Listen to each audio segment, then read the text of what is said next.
মামুনকে ক্ষমা করে দেওয়ার একটাই শর্ত, এটা 100% রিয়েল। ওদের তো মানে জাহান্নামেও জায়গা হবে না। আমি বলি ওরা যদি মিথ্যে কথা বলে ওদের জাহান্নামেও জায়গা হবে না।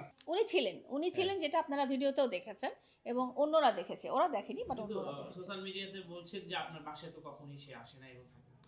কে থাকে না? তার মা। তার মা আমার বাসায় কখনো আসেনি, থাকেনি তো? ভিডিওগুলো কি অন্য বাসা থেকে এনে তারপরে মানে এই বাসায় এআই দিয়ে সবাই করে ছিল। দিয়েছিল? হ্যাঁ। এই বাসায় সবাই ছিল, সবাই আসছে, থাকছে, গেছে, খাইছে। ইভেন বিদেশ থেকে তার আত্মীয় স্বজন এসে আমার বাসায় স্টে করে গেছে। লাইলা আরেকটা বিষয় সেটা মানে হচ্ছে এখন আমি এইভাবে বলছি, আপনারা হয়তো ভাববেন যে এই মহিলা একটা করেছে সেটা আবার বলে বেড়াচ্ছে, হ্যাঁ। কিন্তু আসলে এই পরিপ্রেক্ষিতে আমি তো এতদিন বলিনি, কিন্তু বলতে মানে বাধ্য করছে বলতে তারা। বাধ্য করছে তারা আমাকে। তারা আমাকে এভাবে উস্কাই দিচ্ছে। তারা যদি থেমে যায় আমার তো বলার দরকার নেই, তারা চুপচাপ চলে যাক, আমি চুপচাপ আমার মতো লাইফ লিড করি। আমার অনেক ব্যস্ততা, আমার তাদেরকে শোনার টাইম নাই। মামুনকে ক্ষমা করে দেওয়ার একটাই শর্ত, সে তার ভুল স্বীকার করতে হবে।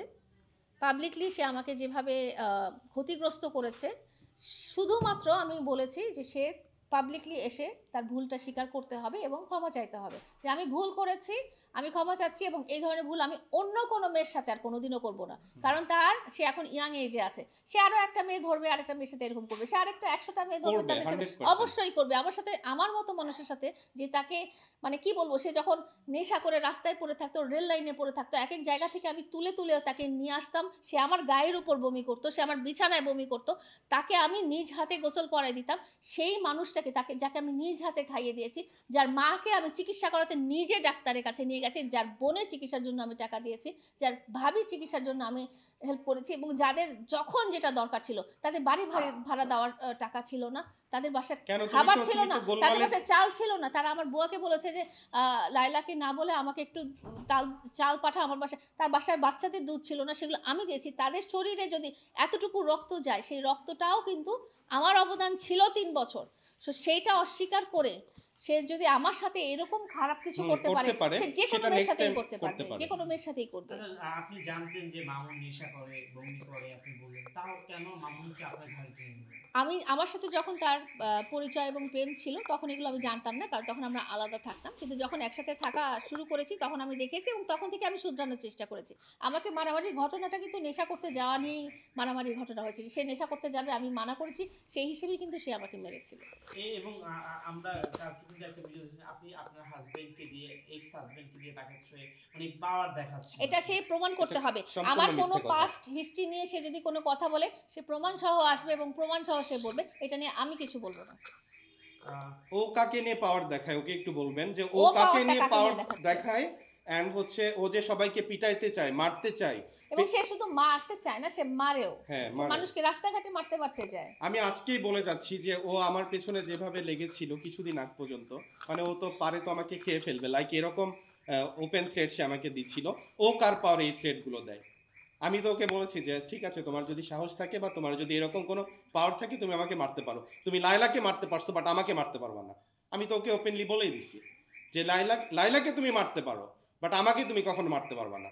তুমি আমাকে মেরে দেখো, আমি যদি প্রোটেস্ট করতে পারি আমি করব। লাইলা তোমাকে ছেড়ে দিছে, লাইলার মুখ তুমি মানে ঘুষি মেরে ভস্কায় দিছো, যে কি বিশ্রী অবস্থা। এটা এমন কেউ নাই যে জানে না। সেটা তো লাইলার মেকআপ ছিল, কখনোই মেকআপ ছিল না। এটা 100% রিয়েল। ওদের তো মানে জাহান্নামেও জায়গা হবে না। আমি বলি ওরা যদি মিথ্যে কথা বলে ওদের জাহান্নামেও জায়গা হবে না। যারা লাইলার বিরুদ্ধে, আপনারা এসেছিলেন পরদিন সকালে, তো আপনারা মেকআপ দেখেছিলেন নাকি? না সেটা তো এরপরে কয়েকদিন আগে কিন্তু তার এই কাহিনী নিয়ে কিন্তু তার উকিল কিন্তু বলেছে আমার মেকআপ ছিল।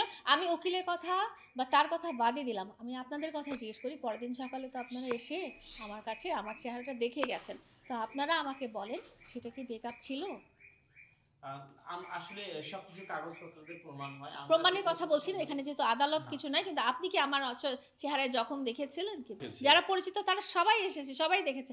সব ইভেন মামুন নিজের মুখে বলেছে ওকে আমার এইভাবে মারা ঠিক হয়নি।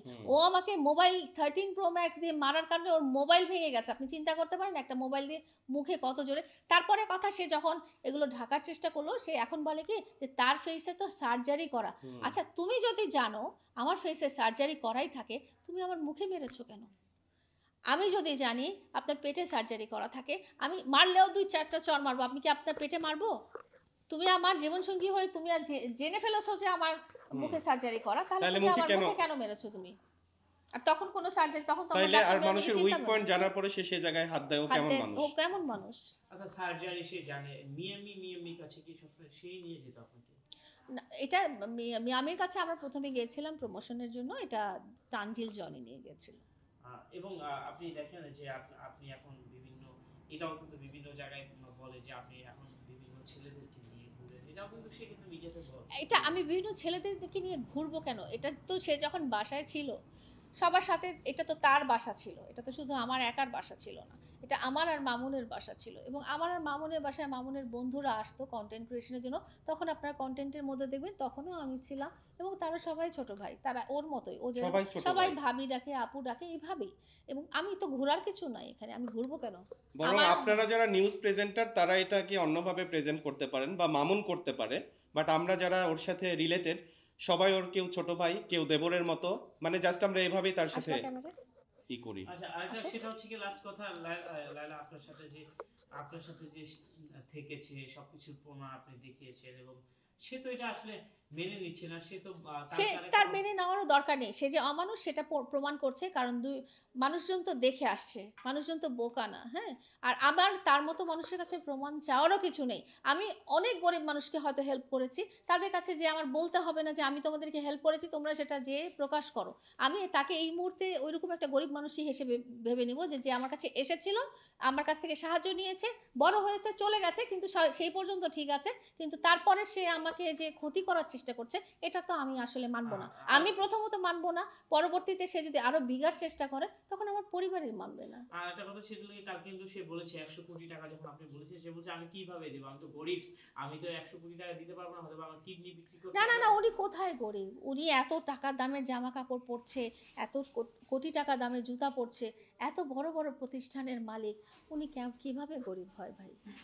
এবং উনি কিভাবে এত বড় লোক হলো সেটাও আমি জানতে চাচ্ছি। হ্যাঁ, জানতে চাচ্ছি, এটা আমাদের প্রশ্ন যে আমাদের আসলে প্রশ্ন। এই যে এত টাকার অন্যদেরও উৎস তো কই সেলুন থেকে? আছে, আবিরেরও সেলুন আছে, তোহারও সেলুন আছে, সাব্বিরেরও সেলুন আছে, কই তাদেরকে তো আমি দেখতেছি না যে এত কোটি টাকার জামা কাপড় নিয়ে ঘুরে বেড়ানো, খাওয়া দাওয়া, জামা জুতা, বসুন্ধরার মতো জায়গায় বাসা ভাড়া করে থাকা, বা 4টা বাইক মেনটেন করা, গ্রামের বাড়ি মেনটেন করা, BMW, ওরাও তো সেলুন চালাচ্ছে, কই আর ওরাও তো ওর তো সেলুনের একটু মালিক। লজ্জাও থাকার কথা, 4টা গাড়ি, BMW, 2টা সেলুনের মালিক হয়ে সে নিজেকে সোশ্যাল মিডিয়াতে গরিব বলে এটা কি প্রমাণ করতেছে? কিভাবে আমি বললো? তো ও এটা জায়গা বুঝি না। মতো গরিব, জায়গা মতো বড় লোক।